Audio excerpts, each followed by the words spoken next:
Halo nakama, jumpa lagi dengan kami di channel Gura-Gura Noni. Di video kali ini kami akan membahas spoiler One Piece Chapter 1019.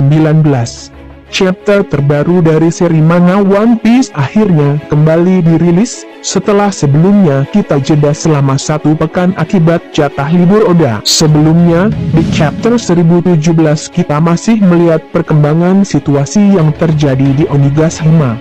Misalnya, para gifters dan pelasur yang mulai berbalik menyerang kelompok Kaido, berkat ki bidang milik Tama. Kemudian kita juga diberikan fakta mengejutkan dari Hushu saat dia bertarung melawan Jinbe. Di chapter sebelumnya, Hushu bercerita bahwa dia adalah mantan anggota CP9, yang kemudian harus dipenjara akibat dia kehilangan buah iblis Gomu-Gomu yang seharusnya dia jaga.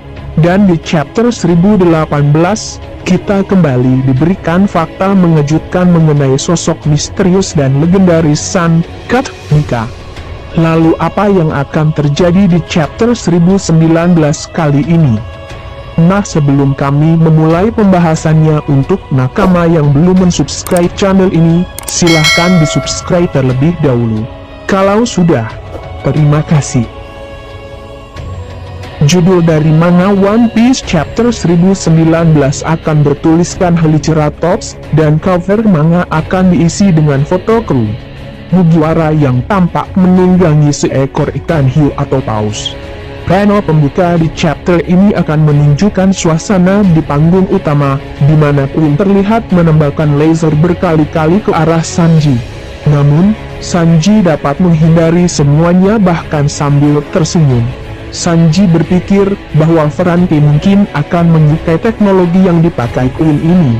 Dr. Miyagi kemudian menyiapkan sebuah jarum suntik untuk menyuntikkan obat rahasia dari suku Ming yang dapat menyembuhkan Zoro secara instan. Para suku Ming yang diminta menyuntikkan obat tersebut pun bersiap. Terlihat, mereka nampak akan menusukkan jarum suntik tersebut dengan keras, guna menembus perban yang dibalut dengan sangat tebal oleh Sanji. Kocaknya, Zoro malah terlihat panik ketakutan.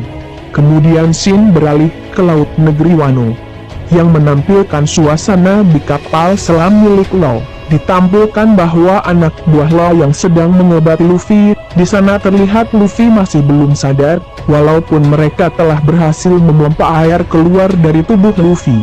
Mereka pun mencemaskan keadaan Luffy yang tak kunjung sadar. Mereka pun berpikir obat apa yang akan mereka berikan kepada Luffy. Namun muka Luffy mulai membiru dan tiba-tiba bangun dan meneriaki daging. Krillin nampak syok dengan ulah konyol dari Luffy tersebut. Kemudian, Shin berganti ke kastil tengkorak Onigashima, di mana di menara otak kanan pertarungan Franky dan Sasaki terjadi.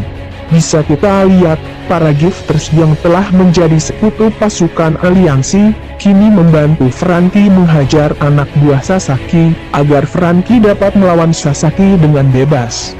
Hal itu membuat Franky kebingungan dengan ulah mereka, yang mana mereka sebelumnya adalah anak buah dari Sasaki, tetapi kemudian memblok dan membantu Franky.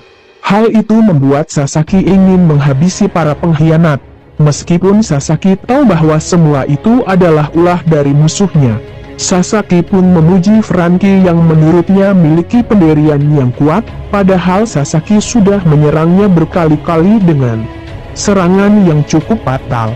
Franky pun membalas pujian tersebut dengan menyebut bahwa Sasaki juga memiliki pendirian yang kuat dan juga keras kepala. Hal itu membuat Sasaki memasuki mode hybrid miliknya, dan berkata menyerahlah dan menyingkir dari sana. Tidak banyak yang berbeda dari bentuk hybrid Sasaki dengan tubuh manusianya. Tubuhnya hanya sedikit bertambah besar dan kulitnya menjadi kulit dinosaurus. Mungkin ini berfungsi agar tebasan Franky tak mudah menggores tubuhnya lagi. Kemudian Sasaki mendengar para anak buah di lantai pertunjukan juga berkhianat. Sasaki berniat pergi ke sana untuk memberi mereka pelajaran dan menghabisinya. Sasaki kemudian mengatakan biarkan aku lewat, sambil mengambil pedangnya yang berbentuk cukup unik. Pedang tersebut diputar oleh Sasaki sehingga membentuk seperti drill. Nama pedang tersebut adalah Karakuriya Sentou. Tetapi Franky tidak membiarkannya pergi begitu saja. Franky berencana menahannya di sini. Dan para gifters yang membelot menawarkan bantuan ke Franky, tetapi Franky menyuruh mereka untuk membantu yang lainnya. Sasaki berpikir bahwa tidak ada rekannya yang tersisa di arena tersebut, karena mereka semua sudah membelot dari pihak Kaido. Hal itu membuat Sasaki mengeluarkan teknik yang cukup aneh. Sasaki lalu menengok ke atas, dan tanduk dan kepala Triceratops miliknya mulai berputar layaknya baling-baling pada helikopter. Sasaki pun terbang dan membuat Franky kagum. Apa semua dinosaurus bisa melakukan itu, kata Franky. Para gifters yang membelot menyarankan Franky untuk menghindarinya. Sasaki merencanakan menyerang semua orang yang berada di arena pertarungan tersebut. Sasaki lalu mengatakan teknik tersebut Heliceratops, kemudian ia menghabisi pasukan gifters yang menghalanginya, serta menyerang Franky dengan pedang drillnya tadi. Untungnya, Franky dapat menangkis serangan tersebut, meski dikatakan Franky juga cukup kesulitan menahannya. Serangan macam apa itu? Apa dia berniat mengajak pertarungan udara? Kata Franky. Sasaki akhirnya mendarat di tanah tepat di depan Franky. Sasaki pun menjelaskan bahwa Triceratops memanglah dinosaurus seperti ini. Sasaki menggunakan teknik tersebut untuk menambah kecepatannya dengan baling-baling tersebut. Kemudian Sasaki langsung berputar dan mencoba menyerang Franky, namun ia membuat kesalahan dan malah berputar ke belakang. Suasana pun menjadi hening seketika. Sebelum Sasaki menjelaskan kalau ia melakukannya dengan sengaja, Sasaki dari jarak yang jauh kemudian melepaskan serangan Tamaceratops. Serangan ini sepertinya sangat dahsyat, terlihat dari roket launcher di pundak Franky akan meledak. Namun, Franky dapat menangkap Sasaki dan membantingnya ke tanah dengan jurus. Di saat itu, Franky melihat luka di perut Sasaki hasil tebasan Faceless Sword-nya. Franky berhipotesis bahwa itu mungkin titik lemah Sasaki. Franky dengan cepat mengeluarkan pedangnya dan menyerang Sasaki dengan jurus Faceless Kemenangan. Tapi, Sasaki dapat menghindari dengan terbang ke udara. Franky lalu beradu pedang dengan Sasaki, namun karena Franky tidak handal berpedang, Sasaki berhasil mematahkan pedang milik Franky. Franky lalu kabur guna mempersiapkan serangan selanjutnya. Sasaki mengejar dan menyerangnya lagi dengan Tamaceratops. Untungnya, Franky dapat membalas dengan General Cannon. Serangan itu dengan telak mengenai Sasaki, sehingga membuatnya melayang di udara dan mengeluarkan darah dari mulutnya. Namun, Sasaki ini rupanya cukup tangguh dan tidak mudah menyerah. Ia masih berusaha membalas Franky dengan teknik baru, Magnum Ceratops.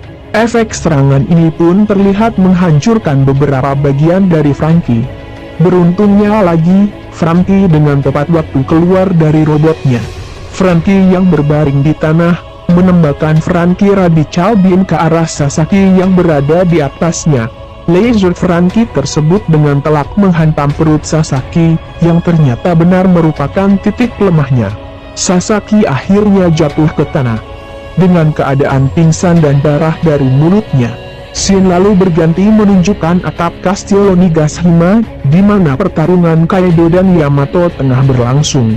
Dilihatkan dalam manga bahwa mereka bertarung sembari berbicara kepada satu sama lain. Kaido mengatakan kekuatan tempurmu akan sangat berguna Yamato, aku sudah susah mendapatkannya untukmu.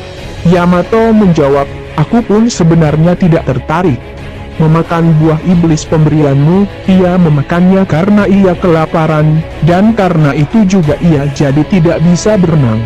Aku mencoba membunuhmu berkali-kali, namun kau selalu mengalahkanku. Namun, berkat semua kekalahan itu, aku kini menjadi lebih kuat, ucap Yamato kepada ayahnya. Lalu, Yamato berkata lagi apabila ada alasan lain mengapa dirinya tidak kabur dari Wano Kuni selain borgol yang diberikan ayahnya. Bila aku tidak bertarung untuk Wano Kuni, aku tidak punya hak untuk menyebut diriku Oden. Dalam panel yang sama, kita akan diperlihatkan Yamato yang menunjukkan perubahan hybrid form milik Yamato, di mana giginya menjadi tajam.